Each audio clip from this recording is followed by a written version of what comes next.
نبی پاک صلی اللہ علیہ وسلم کے صحابی حضرت تمیم داری رضی اللہ تعالیٰ عنہ فرماتے ہیں میں حضور کے ساتھ تھا، ایک جگہ کھڑے تھے، ہم بہت سارے صحابہ تھے، ایک اونٹ دوڑا دوڑا آیا، اس نے نا پہلے حضور کی قدم چومے، پھر کان میں کچھ کہا اونٹ نے، تو حضور فرمانے لگے تو فکر نہ کر، اگر تو سچا ہے تو تیری مدد ہوگی، اور اگر تو جھوٹا ہے تو تجھے تیرے جھوٹ کی سزا ملے۔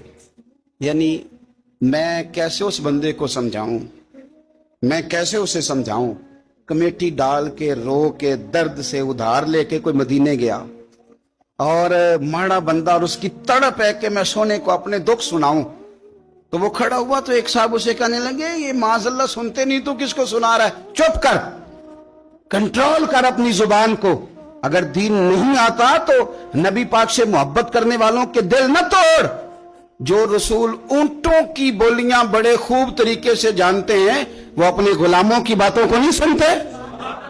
رانجھا رادی کرنے والے ان کی بھی کیا ہی بات ہے، روزے دے دوالے نے غلاماں دیاں ٹولیاں، وہ ویکھو ایک پہ سن دے کروڑاں دیاں بولیاں۔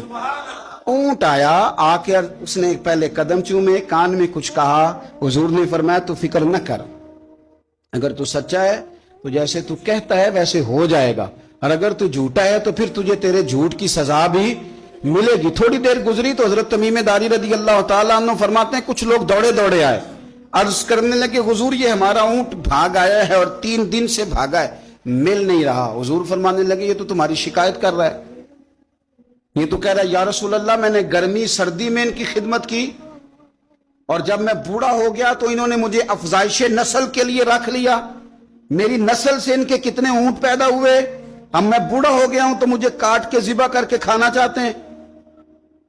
اس نے کان میں کہا، حضور نے ترجمہ کہہ کے بتایا، کریم رسول فرمانے لگے بولو تم کیا کہتے ہو؟ کہنے لگے سونیا جی جس نے جو آپ کو بتایا نا بالکل ہی سچ بتایا ہے۔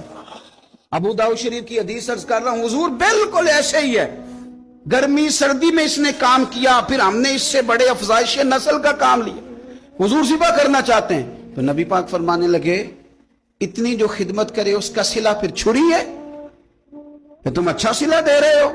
کہنے لگے حضور ہم کچھ نہیں کہتے، ذبح بھی نہیں کرتے، آپ اس کو دے دیں۔ حضور فرمانے لگے اب نہیں میں تم پہ اعتماد کرتا، اس طرح کرو میرے ہاتھ بیچ دو۔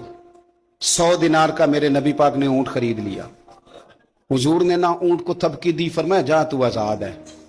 اونٹ نے نا پتہ نہیں کیا باتیں کی، ایک بات کی تو حضور نے فرمایا آمین، دوسری کی تو کہا آمین، تیسری کی دعا کی تو کہا آمین، چوتھی بات اونٹ نے کی تو نبی پاک رو پڑے۔ اونٹ چلا گیا، صحابہ کہتے ہیں عرض کی یا رسول اللہ اونٹ نے کیا کہا ہے؟ تو حضور فرمانے لگے اس نے پہلی دفعہ یہ کہا ہے کہ یا رسول اللہ اللہ آپ کو میری طرف سے، اسلام کی طرف کے اور قرآن کی طرف سے بہترین صلہ عطا کرے۔ تو میں نے کہا آمین، اور پھر اس نے کہا دوسری دعا دی، اے اللہ کے پیارے رسول صلی اللہ علیہ وسلم جس طرح آپ نے آج میرا خوف دور کیا ہے، میں دعا کرتا ہوں اللہ آپ کی امت سے قیامت کا خوف دور کرے۔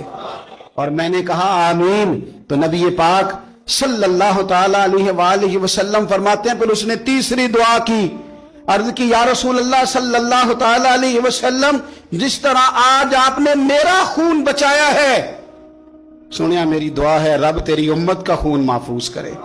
تو میں نے کہا آمین۔ حضور فرماتے ہیں پھر اس نے چوتھی دعا کی، یا رسول اللہ میری دعا ہے آپ کی امت لڑے نہ، جنگ و جدال نہ کرے، آپس میں گلے نہ کاٹے۔ تو حضور فرماتے ہیں میں نے آمین بھی کہا اور میں رو بھی پڑا، اس لیے کہ یہ دعا میں نے اپنے رب کریم سے مانگی تھی کہ اے اللہ میرے امتی لڑے نہیں، آپس میں لڑے نہیں۔ اور یارو بچے لڑتے ہیں تو کیا باپ خوش ہوتا ہے؟ وہ تو پریشان ہوتا ہے، روتا ہے، میری امت لڑے نہ۔ تو میرے رب کریم نے فرمایا محبوب یہ دعا مجھ سے نہ مانگیے، یہ خدا کی حکمت کا تقاضا ہے، یہ لڑیں گے۔